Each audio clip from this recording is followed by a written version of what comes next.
Bismillahirrahmanirrahim. Alhamdulillahi Rabbil Alamin. Wassalatu wassalamu ala ashrafil anbiya'i wal mursalin wa ala alihi wa sahbihi ajma'in.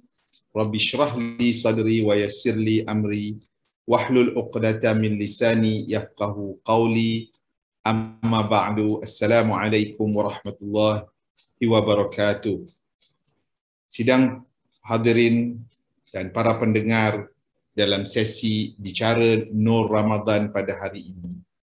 Saya Ahmad Fakri bin Hamzah ingin berkongsi pengalaman dan memberi pencerahan bagaimana kita boleh memanfaatkan bulan yang mulia ini, bulan yang penuh barakah ini, supaya kita boleh membuat perubahan diri.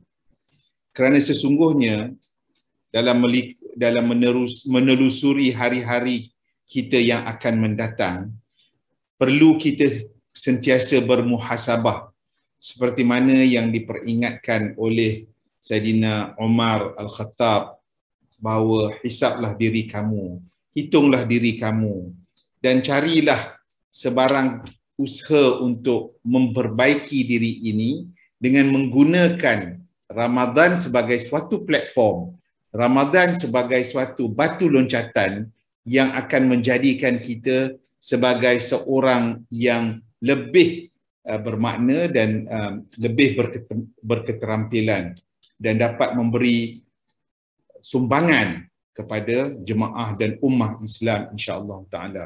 Pada saya Ramadan adalah suatu bulan yang menjadi tarbiyah kepada setiap insan yang mengharunginya dan dia mempunyai beberapa dimensi. Sesungguhnya saya menggalakkan sebagai seorang ayah, sebagai salah seorang konsultan keibubapaan, saya menyarankan supaya kita mengambil Ramadan ini sebagai suatu suasana game changer, perubahan usaha kita dan untuk menjadi catalyst yang juga boleh menyebabkan kita berubah dan menunjukkan perubahan yang lebih bermakna. Dan yang pentingnya ialah selepas Ramadan itu, ianya bukan hanya menjalani latihan. Selepas Ramadan kita meneruskan semangat dan rasa istiqamah terhadap bagaimana semangat di dalam bulan Ramadan yang kita lalui tersebut. InsyaAllah saya ingin mengambil kesempatan ini untuk berkongsi pengalaman saya sebagai salah seorang konsultan berhubung dengan model perubahan. Pertamanya kita mesti mempunyai visi ke arah mana dan hala tuju yang ingin kita inginkan. Inilah yang merupakan bagaimana Al-Quran, bagaimana Islam, bagaimana Rasulullah sallallahu alaihi wasallam telah pun menunjukkan apakah kriteria, apakah pencapaian dan apakah yang perlu kita inginkan sehinggalah akhir hayat kita menuju ke alam akhirat dan akhirnya sebagai syurga. Itulah semangat seorang muslimin yang akan meneruskan usahanya. Tetapi kita kena maklum, di sini juga adalah merupakan di mana kita berada. Inilah muhasabah yang perlu kita renungi dan perlu kita lihat sejauh mana pencapaian kita ke arah visi tadi yang telah pun ditetapkan oleh Islam. So tuan-tuan dan puan-puan, saya melihat bahawa sekiranya kita tidak melakukan muhasabah ini pada bulan Ramadan, kita akan berada di takuk yang lama. Kita tidak akan melihat suatu perubahan yang boleh menyebabkan itu adalah merupakan ciri-ciri yang ingin dilakukan oleh seorang Islam.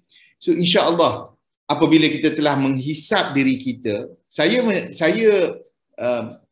berbicara dengan anak-anak saya seramai 6 orang dan menyatakan bahawa setiap tahun, setiap Ramadan, kita hendaklah seperti seorang yang memandu kereta. Orang yang memandu kereta, setiap pemandu perlu melihat cermin belakang. Tetapi dia melihat cermin belakang bukanlah begitu lama, tapi sekadar dia mengetahui posisi dia pada masa itu. Sesungguhnya kita memandang ke hadapan menuju ke arah destinasi kita, kerana itulah yang perlu kita lakukan melalui siratul mustaqim. So, setelah kita membuat penilaian tersebut pada peringkat sekarang, situasi sekarang yang terkini, dan kita mengetahui di mana hala tuju yang ingin kita capai, maka untuk mencapai tersebut, maka kita memerlukan intervention. Kita memerlukan keyakinan dan motivasi diri untuk mencari apakah perkara-perkara yang ingin kita perbaiki supaya kita boleh capai hasrat dan visi yang telah pun kita fikirkan sebelum tadi. So, oleh yang demikian, intervention ini adalah merupakan jurang ataupun tahap-tahap yang perlu kita perbaiki, yang perlu kita renungi dan yang perlu kita ambil iktibar apakah yang boleh kita lakukan secara praktikal. Untuk itu saya ingin mengajak para pendengar memikirkan 5 dimensi apakah perkara intervention atau intervensi yang boleh kita lakukan di dalam bulan Ramadan ini. Pertamanya ialah fizikal, keduanya spiritual, ketiganya adalah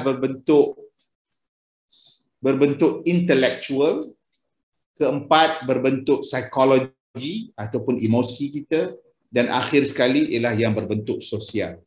Kesemua intervention ini boleh kita lakukan dan memang telah pun merupakan beberapa amalan dan aktiviti yang boleh dilakukan semasa kita berada dan menunaikan ibadah Ramadan, insya-Allah. Saya rasa yang pertama itu dan yang kedua telah banyak dibicarakan.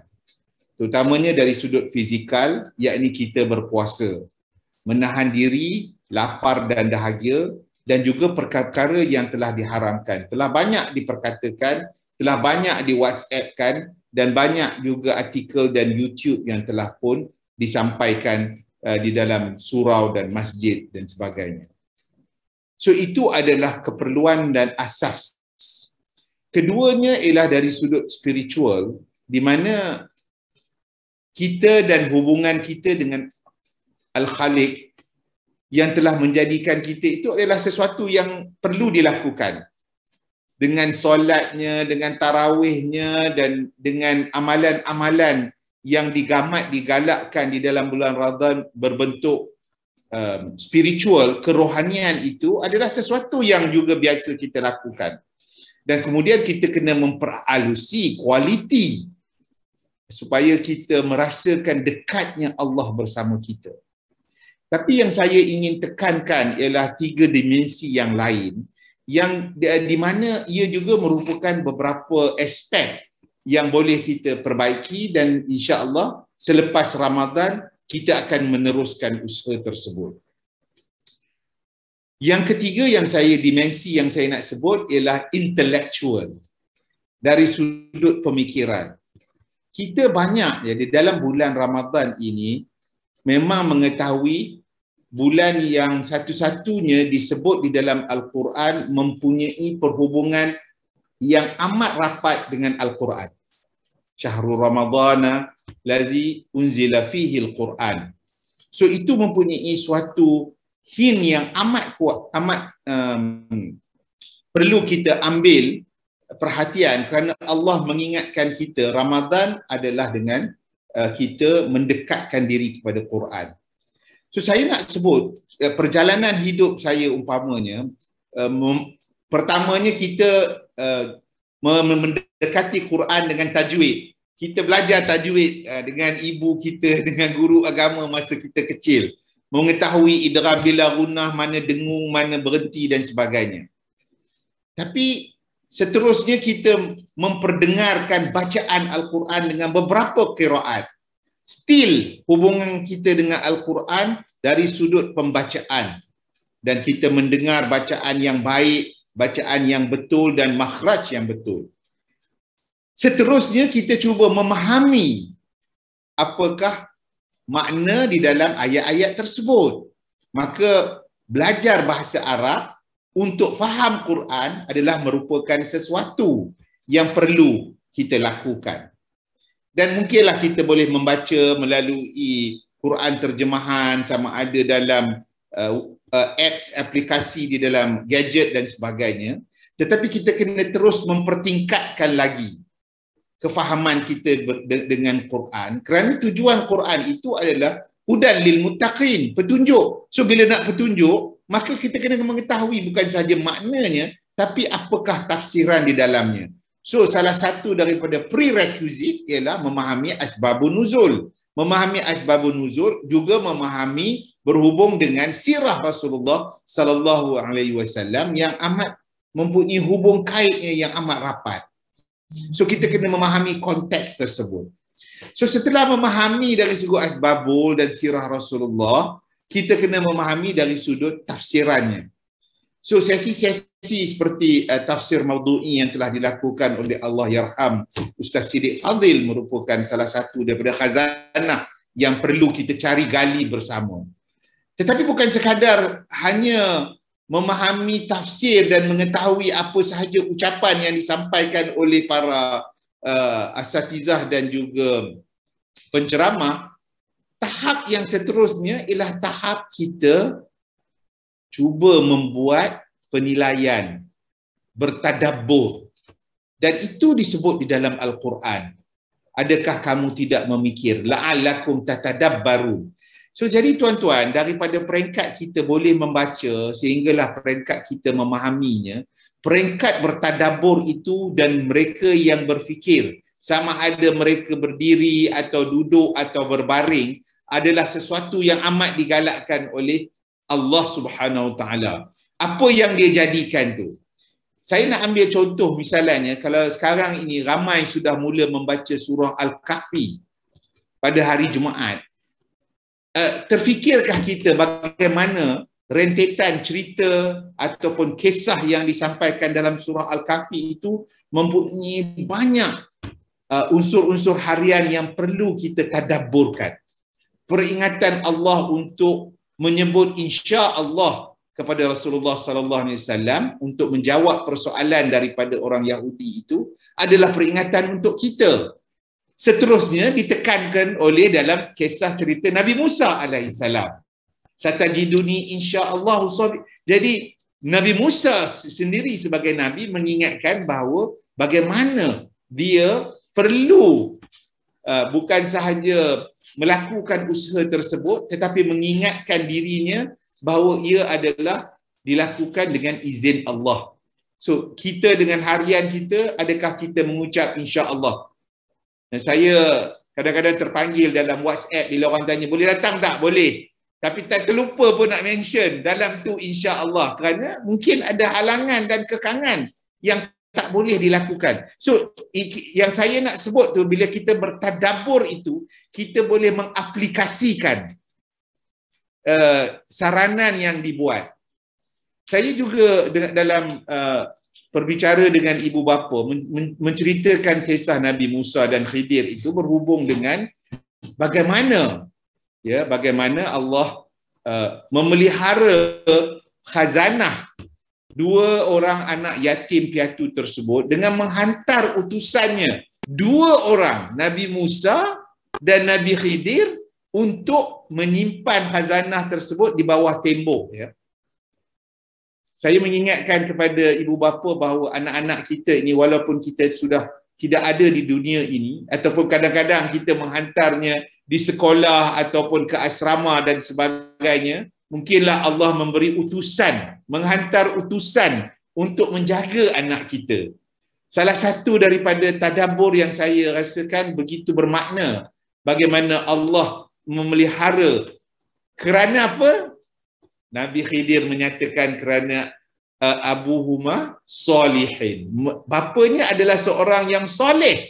So itu kena mengingatkan kepada para ibu dan bapa supaya melakukan kebaikan, kerana Allah akan memelihara anak mereka dan seterusnya menghantar utusannya. Mungkin bukan seorang Nabi, Tetapi mungkinlah guru, mungkinkah cikgu, mungkinkah abang di asrama tersebut yang akan menunjuk jalan kepada anak-anak kita. Tapi saya nak take one point. Ini dalam surah Al-Kahfi, cerita tentang gua. Tapi khazanah anak-anak yatim tidak disimpan di dalam gua. Tetapi mereka membetulkan tembok jidar tersebut, ya. So tuan-tuan dan puan-puan, ya, kenapa Allah menyatakan bahawa khazanah ini disimpan di dalam tembok?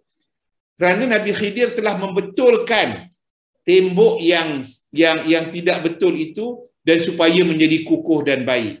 Saya diperingatkan oleh bira saya bagaimana kisah kita, iktibar kita, tadabbur kita ialah apabila kita berhubung kait dengan isu waris, isu harta, maka kita hendaklah tegak berdiri dengan adil menjaga dan juga menentukan pengagihan tersebut dan disorok dan diletakkan di bawah tembok untuk memberi kita bahawa usaha ini tidak boleh dilakukan melainkanlah dengan niat yang baik dan secara betul.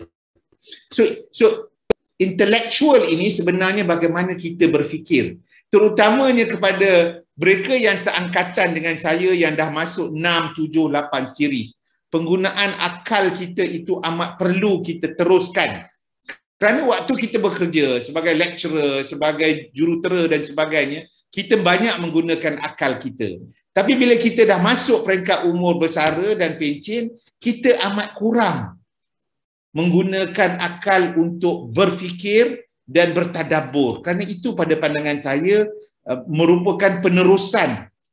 Because ini adalah saranan saya kepada rakan-rakan saya supaya mengelak diri daripada kena nyanyuk atau demensia dan sebagainya, penyakit-penyakit lupa ini, maka gunakanlah akal fikiran kita.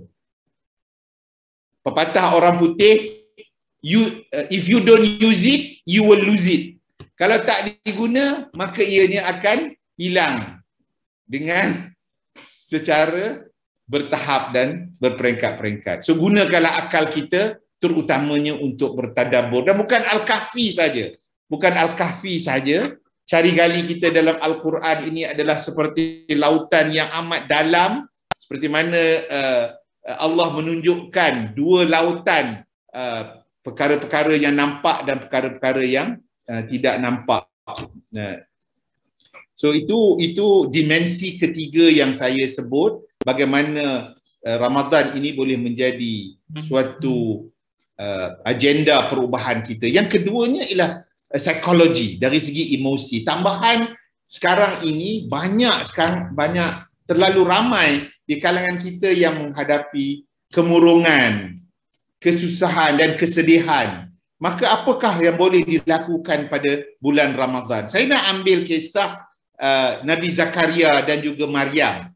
Apabila seutamanya ibu kepada Nabi Isa alaihissalam menghadapi cabaran untuk menjawab apakah yang telah berlaku apabila lahirnya Nabi Isa alaihissalam. Dan Nabi Zakaria apabila menunjukkan tanda-tanda dia nak mendapat seorang anak, lalu Allah sebut dalam Al-Quran dengan perkataan, hendaklah kamu berpuasa. Dan cara berpuasanya ialah dengan mendiamkan diri. Tetapi mendiamkan diri itu bukan hanya sekadar diam, memikirkan apa yang berlaku, tetapi sebenarnya adalah untuk kita berinteraksi secara berzikir dengan Allah Subhanahu Wa Taala. Inilah ala bi zikrillah tatma'innul qulub. Inilah rahsia ketenangan jiwa, rahsia supaya kita sentiasa mempunyai pengharapan. Emosi kita, psikologi kita ini amat perlu kita bina dan kita bentuk. So insya-Allah termasuklah tahajud itu merupakan hubungan kita dengan Allah Subhanahu Wa Taala.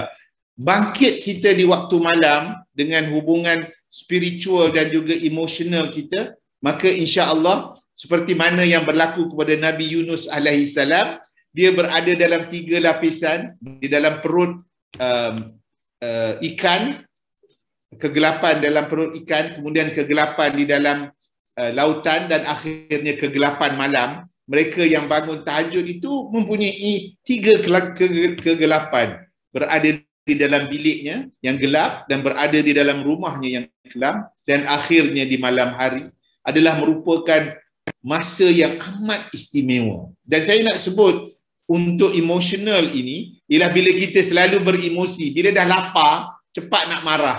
Dan ada hadis Nabi yang very specific berhubung dengan menjaga kemarahan. Satunya la taghdab, la taghdab, la taghdab, yang diulang 3 kali, janganlah kamu marah, kerana seseorang yang kuat di kalangan kamu ialah yang menjaga kemarahannya.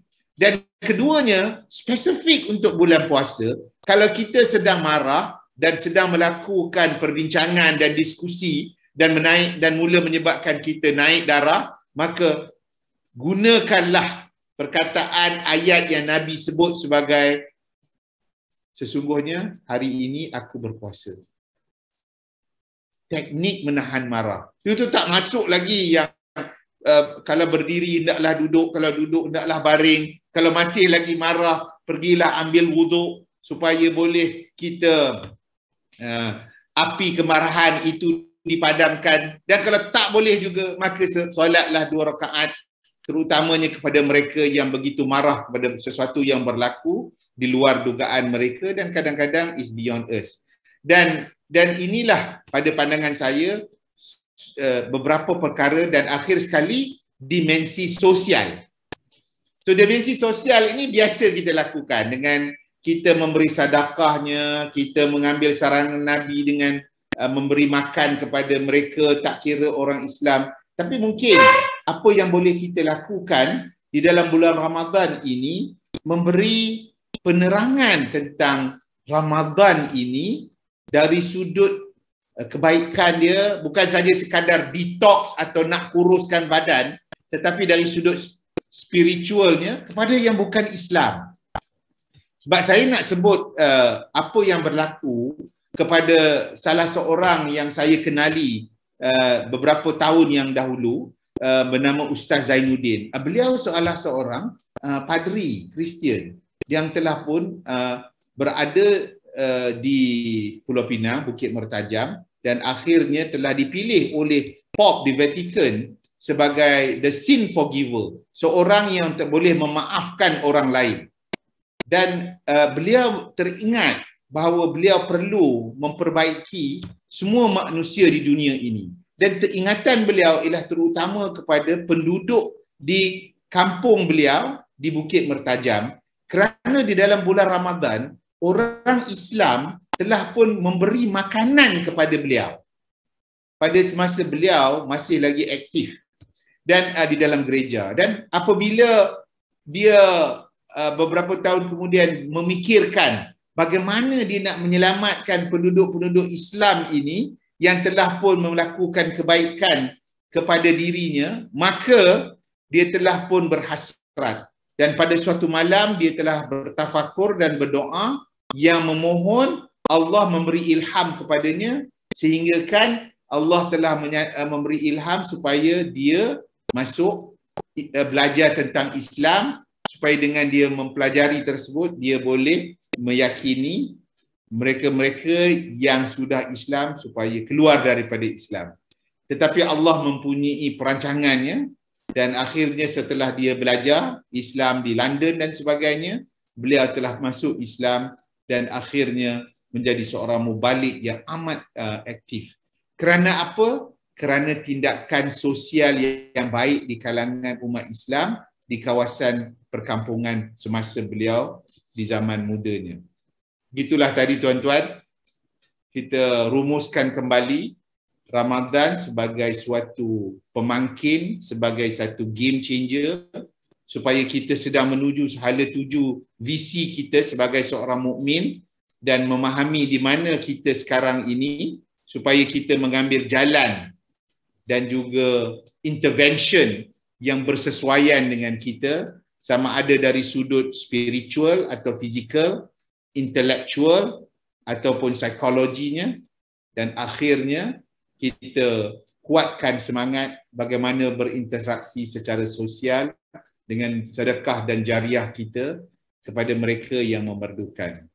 Sesungguhnya yang baik itu datang daripada Allah Subhanahu Wa Taala, dan yang buruk itu adalah kelemahan diri saya sendiri, dan saya berharap Allah Subhanahu Wa Taala akan menerima segala amalan kita di dalam bulan Ramadan ini, dan seterusnya akan menetapkan serta memberi kita istiqamah untuk meneruskan segala amalan kita di luar bulan Ramadan, kerana ini merupakan latihan kepada kita sebagai seorang Islam. Jazakallah khair, wabillahi taufiq wal hidayah. Wassalamualaikum warahmatullahi wabarakatuh.